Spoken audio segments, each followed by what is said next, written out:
We talked to carjacking victims across the city, with many pointing to just how young some attackers appear to be, often teenagers. Because of their age, we've never heard from them until now.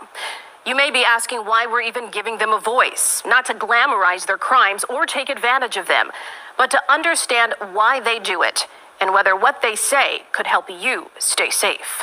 Now, I've criticized this woman in the past for just doing the news every night and never giving an op-ed on the crime.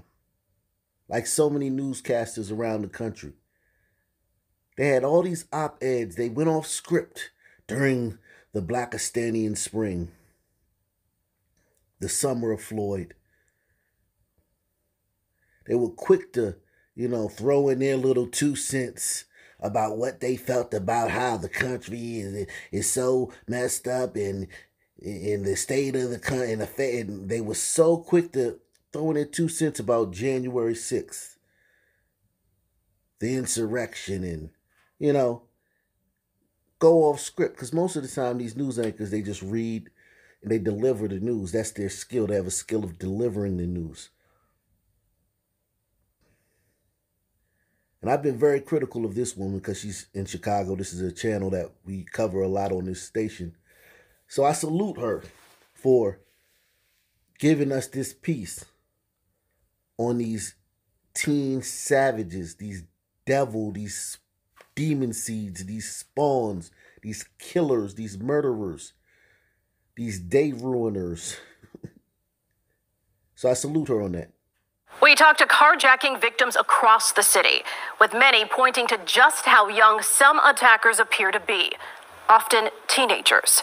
Because of their age, we've never heard from them until now.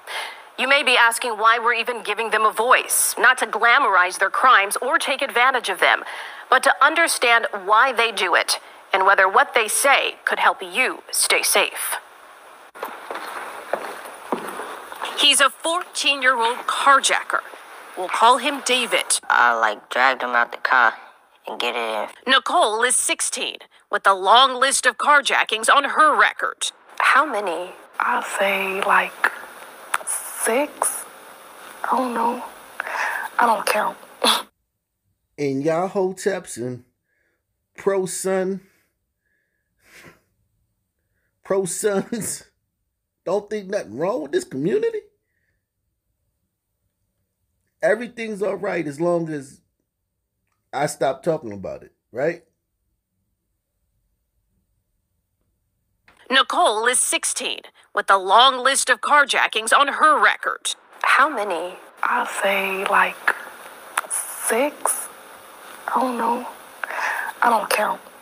And there could be hundreds of teens in Chicago looking for their next victim. After that first one, did you have any regret? Nah. It's happening in dark alleys, busy parking lots, even steps away from your front door. I could just feel her hand around my neck. Leaned over into the car and put the gun to my head. Oh, wow. There goes our buddy from Wicker Park, man.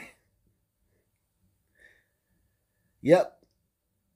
Your carjackers on the streets. You might bump into them at the grocery store. LOL. Leaned over into the car and put the gun to my head. Put a gun to my chest and said, if you move, I'll kill you. We've been tracking a surge in carjackings for 2 years, with many victims shocked by the age of their attackers. The wife of a man shot dead when teens couldn't figure out how to drive his car. Oh, my husband's back. The daughter of an Army veteran beaten to death by teens.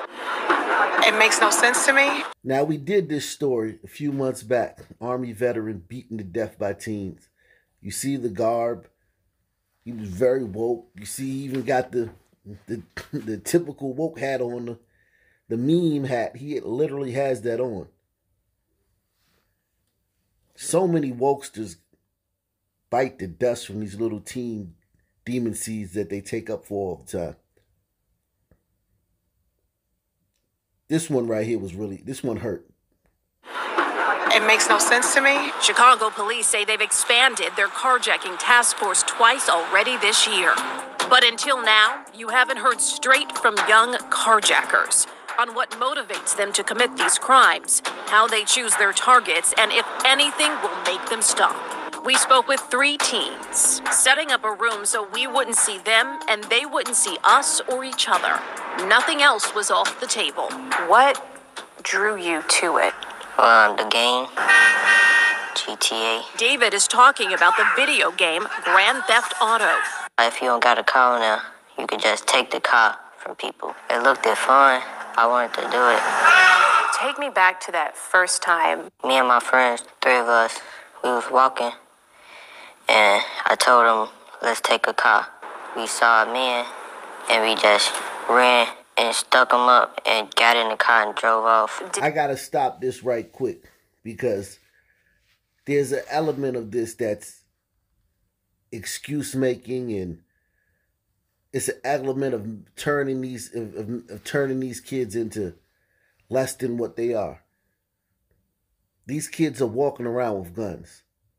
So we were just walking and we said, oh, let's go get this guy. Well, you were walking around with a gun anyway.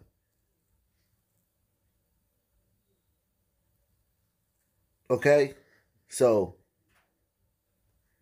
the whole innocent, oh, we were just walking around and no. These kids are little savages, man.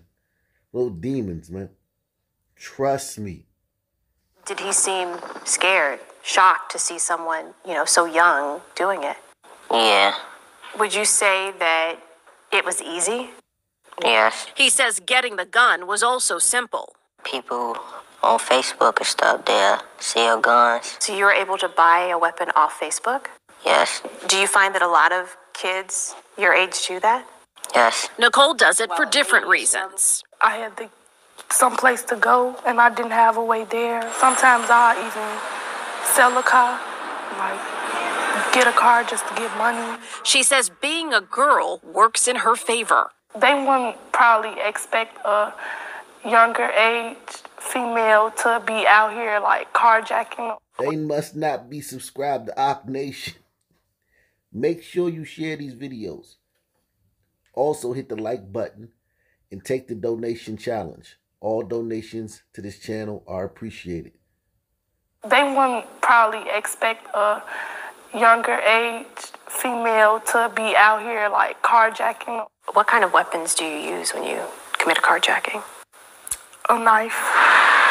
Nicole has been arrested, but after a short stay in juvenile detention, she was back out. Is this something that you still are doing? Yes. In my mind, there's no child that's irredeemable. Tyrone Muhammad spent 21 years in prison for murder, and before that, as a teenager. I did the drive-by. I did the carjacking. Now he runs a mentoring group to stop teens from landing behind bars, using his own life as a cautionary tale. Now, I want you guys to know, I really think this brother's a tremendously brave man. I think that he has good intentions. But as you guys know, this stuff does not work. It just doesn't. There's enough data. It doesn't have an effect. Look at what he has, this program. Look at what's happening. There's tons of programs like this in every city. Look at what's happening. It's getting worse by the day. This stuff doesn't work. Now, I'm not telling them to stop doing it, because maybe they'll work the kinks out. Maybe one day they'll figure out a new method that's effective. But this does not work. The only thing that works is mean prosecutors, mean judges. The cops are already doing their job and arresting these kids. Mean prosecutors, mean judges. It's the only thing that's going to work. Yes. In my mind, there's no child that's irredeemable. Tyrone Muhammad spent 21 years in prison for murder, and before that, as a teenager. I did the drive-by. I did the carjacking. Now he runs a mentoring group to stop teens from landing behind bars, using his own life as a cautionary tale. What have you found has worked? If you don't replace their activity with something constructive where they can see themselves making a living, then you'll never fix this problem. And there's a lot of work to be done. 9 months into 2021, there have been 1,203 carjackings. In 2020, over 1,400. Chicago's on track to surpass that number this year. And these 2 years netted more carjackings than the previous 3 years combined. Nearly every neighborhood has been hit. Wow. 5,000 carjackings since 2017. 5,000 people terrorized. Well, if there's only one person in the car, but over 5,000 people terrorized. PTSD. Scared to go outside looking over their shoulder. Hundreds of people killed. Hundreds more wounded. Hundreds more hospitalized. And a bunch of people without their daggone car and their belongings and the stuff they need. Nicole says she often targets the Loop. What about that area makes it a prime spot? I don't know if she's going to say this, but I'll answer it truthfully. Glacier gliders. Soft targets. Glacier gliders in democratically run cities are the softest targets on the planet. I think that it's like more safer for them. They don't have to worry about nobody running up on them. Have you ever hurt someone? No. No, it hasn't got that far. Though she admits it can quickly escalate. People are losing their lives because of this. People are paralyzed because of this. Do you think of the victims? I want to say yeah, but like in that moment, you might not be thinking. Chris, now 19, committed his first carjacking at 15, with his sights on areas like the North Side. In neighborhoods that have low crime rate, but like wealthy people. He also tracks the police, looking for gaps in service. Which area is the slowest on police cars coming around? Now, do you feel me when I say I don't feel sorry for these pasty liberals? They demanded less police. They asked that he's literally telling you that they're taking advantage of you idiots in this defund the police crap. A piece of me hopes that this continues, man. Because that was such a egregious error in judgment on the part of those pasty liberals in these democratically run cities that they need to be punished severely. If this was like the old days, 100 lashings, I think so far they've only gotten like 12. If we bail them out now, they may only get like 25 lashings. They deserve 100 lashings for this. Neighborhoods that have low crime rate, but like wealthy people. He also tracks the police, looking for gaps in service. Which area is the slowest on police cars coming around? Chris says he's carjacked drivers just to have a ride around the city. But there's another deadly reason. What he calls hot cars are often used in drive-by shootings. Has there been a time where you used a hot car for retaliation with an enemy, gang-related? That's a touchy topic. I have been in a situation to where a hot car was involved. Chris says he recently stopped carjacking. His mother discovered what he was doing and kicked him out. He also became a father. She told me, get yourself together and you'll be able to be here for your son. That's what really changed me.